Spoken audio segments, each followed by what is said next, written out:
Je crois qu'on est tous d'accord pour dire qu'on adore les jumeaux Weasley. Et je crois qu'on est aussi d'accord pour dire qu'ils en ont clairement rien à foutre des règlements. Ah bah là, ils devraient entrer en prison à cette heure-ci, hein, je te le dis, hein, c'est une info, c'est un scoop. T'inquiète pas, je t'explique tout. Salutations la jeunesse, c'est Marco Polo, t'es en forme, ouais? Ça fait un sacré bout de temps que j'ai pas parlé des Weasley, hein, et notamment des jumeaux Weasley. Alors ils sont farceurs, hein, ils aiment bien foutre un peu le bordel, donner le tournis à leur mère, faire des conneries, mais des fois ça va un peu trop loin. Beaucoup trop loin. Ils enfreignent des lois, mettent des gens en danger, traumatisent certaines personnes, y compris de leur famille. Ah, y a du passif hein, chez les Weasley, je suis pas là pour te mentir. Comme par exemple dans leur enfance, ils ont tenté de faire faire à Ron Weasley, leur petit frère, un serment inviolable.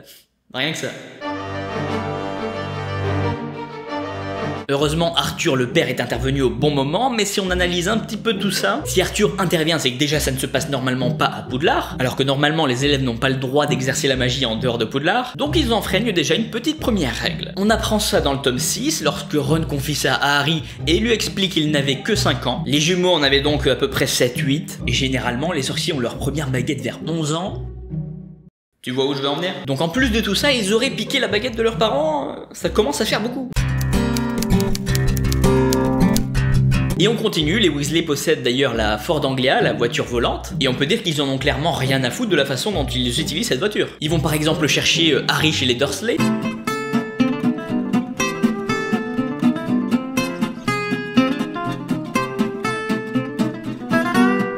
territoire moldu à bord de la voiture. Et le pire dans tout ça, c'est qu'ils ont un bouton hein, pour rendre la voiture invisible. Ils n'appuieront pas dessus et voleront de façon visible aux yeux de tous. Donc ils enfreignent le code international du secret magique. Et crois-moi, c'est pas rien.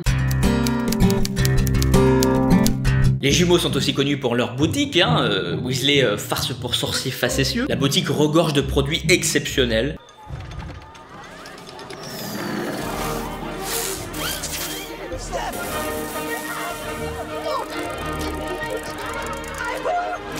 Mais pour créer ces produits, alors comment est-ce qu'ils ont fait? Sur qui ils ont testé? Sur leurs copains Gryffondor, sans connaître les potentiels effets indésirables. Avec chance, il n'y a pas eu beaucoup de soucis, hein, mais il y en a eu un. Par exemple, en 6ème année, lors d'un entraînement de Quidditch, Ron, qui est très agile, lance le soifle en pleine tête de Katy Bell, qui se met subitement à saigner du nez. Et là, les jumeaux, en tant que sauveurs, hein, et notamment Fred, intervient et vient donner à Katy Bell un dragé né en sang qui doit arrêter son saignement. Ça, c'est ce qu'il était censé se passer. Mais Fred se trompe de dragé et lui donne à l'inverse un dragé qui va aggraver la situation. En gros, avec son dragé à la con, il a failli tuer Katy Bell. Elle aurait pu avoir une hémorragie ou encore pire décédé. Heureusement, tout s'est bien terminé pour lui. Et puis là on prend des petits détails, mais tout ça sans parler des fameux dégâts qu'ils ont fait à Poudlard. Tiens, prenons une seule scène, une seule.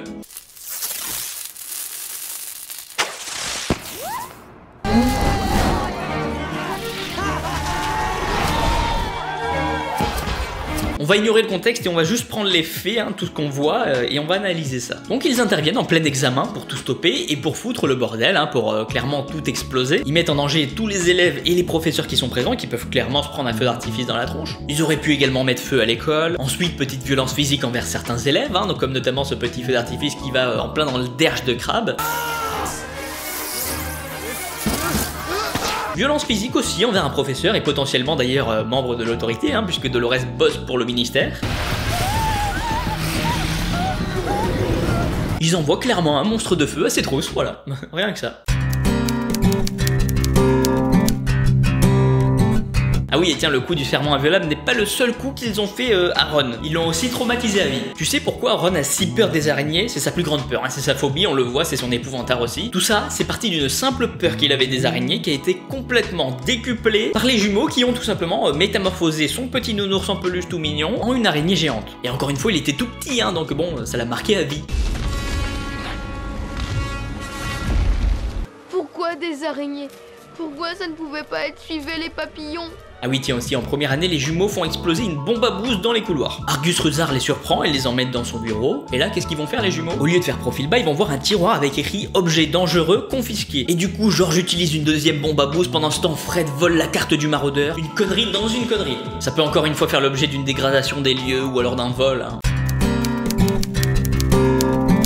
Alors je ne sais pas comment ils ont fait pour rester tranquilles et libres pendant toutes ces années, mais bon, il faut avouer qu'on kiffe bien quand même. N'hésite pas à dire en commentaire ce que tu penses de ces personnages, si tu as d'autres idées de conneries qu'ils ont pu faire à Poudlard ou autre. Et puis si t'as kiffé la vidéo, soit tu fais un grand écart, soit tu fais un tiramisu Nutella, ou alors tu te fais pas chier, tu fais 2 clics, hein. Un petit clic s'abonner, un clic pouce bleu. Allez, je te remercie d'avoir regardé cette vidéo, c'était Marco Polo, et puis je te dis à très vite.